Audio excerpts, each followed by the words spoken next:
నమస్కారం. స్వచ్ఛమైన రాజకీయాలు చేస్తామంటూ ద్రావిడ పార్టీలకు ప్రత్యామ్నాయంగా తమిళనాడు పీఠం ఎక్కిన ముఖ్యమంత్రి దళపతి విజయ్ తమిళిగ వెట్రి కజగం పార్టీ అప్పుడే తన అసలు రంగు బయట పెట్టుకుందా?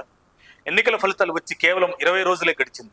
అప్పుడే తమిళనాడులో మున్నెన్నడూ చూడని స్థాయిలో రిసార్ట్ రాజకీయాలు, గుర్రపు బేరాలు మొదలయ్యాయా?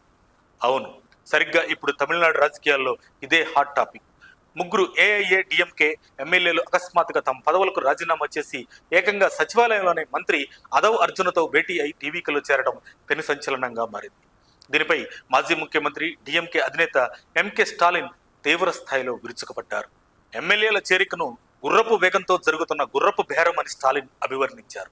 తమను తాము స్వచ్ఛమైన శక్తిగా ప్రకటించుకున్న టీవీకే ఇప్పుడు పూర్తిగా బట్టబయలై ఒక విషాద శక్తిగా మారిందని ఆయన ఎద్దేవా చేశారు.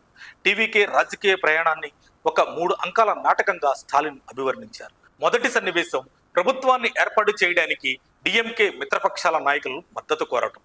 రెండవ సన్నివేశం అసెంబ్లీలో విశ్వాస తీర్మానం సందర్భంగా ఏఐఏడిఎంకేలోని ఒక వర్గంతో ఏఎంఎంకేకు చెందిన ఒకే ఒక్క ఎమ్మెల్యేతో లోపాయకారి ఒప్పందం చేసుకోవటం.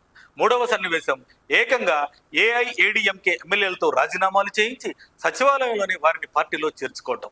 ఇంత అసహ్యకరమైన దృశ్యాలను చూసేందుకేనా ప్రజలు మీకు ఓటు వేసింది అని స్టాలిన్ సూటిగా ప్రశ్నించారు. అంతేకాదు, ఎన్డీఏ మద్దతు కోరుకుంటేనే విజయ్ ప్రభుత్వానికి మద్దతు ఇస్తామని చెప్పి టీవీకే కేబినెట్లో చేరిన కాంగ్రెస్ పార్టీ యొక్క బూటకపు బీజేపీ వ్యతిరేక వైఖరి కూడా ఇప్పుడు పట్టబయలిందని స్టాలిన్ తీవ్ర విమర్శలు చేశారు. మరోవైపు డిఎంకే సంస్థాగత కార్యదర్శి ఆర్ఎస్ భారతి కూడా టీవీకే సర్కార్పై నిప్పులు చెరిగారు. ఉత్తరాదికే పరిమితమైన ఆయారాం గయారాం రాజకీయాలను విజయ్ పార్టీ తమిళనాడుకు పరిచయం చేశారని మండిపడ్డారు. ఇక పిఎంకే అధ్యక్షుడు అన్బుమణి రామదాస్ అయితే విజయ్ మార్క్ పాలిటిక్స్ ను కడిగి పారేశారు. ఫలితాలు వచ్చి 20 రోజులు కూడా కాలేదు. అప్పుడే ఆ ముగ్గురు ఎమ్మెల్యేలు ఎందుకు రాజీనామా చేశారు? వాళ్ళేమైనా కావేరీ జలాల కోసమో తమిళనాడు హక్కుల కోసమో త్యాగాలు చేశారా? లేదు, కేవలం అధికార పార్టీలో చేరి పదవులు అనుభవించాలనే కకృతితోనే వెళ్లారు. మరి స్వచ్ఛమైన రాజకీయాలు చేస్తానన్న ముఖ్యమంత్రి విజయ్ ఇలాంటి అనైతిక చర్యలకు ఎలా ప్రోత్సహిస్తున్నారు అని ఆయన నిలదీశారు. ఉప ఎన్నికల్లో సీట్లు, అధికార ప్రయోజనాలు ఆశించే వారు టీవీకల్లో చేరుతున్నారని ఆరోపించారు.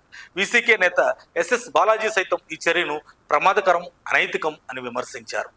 కేవలం రాజకీయ ఫిరాయింపులే కాదు, రాష్ట్రంలో క్షీణిస్తున్న శాంతి భద్రతలపై కూడా దళపతి విజయ్ సర్కార్ ఉక్కిరిబిక్కిరి అవుతుంది.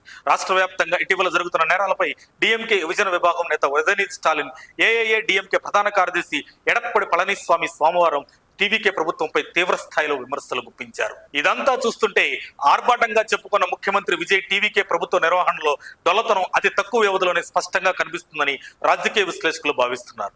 ఇక్కడ అసలైన కొసమెరుపు ఏమిటంటే, కొత్త ప్రభుత్వం ఏర్పడిన తర్వాత కనీసం 6 నెలల పాటు టీవీకే ప్రభుత్వాన్ని విమర్శించము అని సాక్షాత్తు ఎంకే స్టాలిన్ గతంలో ప్రకటించారు. కానీ విజయ్ సర్కార్ చేస్తున్న రాజకీయ పరిణామాలతో తొలి నెలలోనే స్టాలిన్ తన అస్త్రాలు సంధించాల్సి రావడం ప్రస్తుత తమిళ రాజకీయాల్లో చోటు చేసుకున్న అతిపెద్ద మార్పు. మరిన్ని అప్డేట్స్ కోసం మా కాయ్ టీవీని సబ్స్క్రైబ్ చేసుకోండి. మా వీడియో కనుక మీకు నచ్చినట్లయితే లైక్ చేయండి, షేర్ చేయండి. మీ విలువైన అభిప్రాయాలను కామెంట్ బాక్స్లో తెలియజేయండి.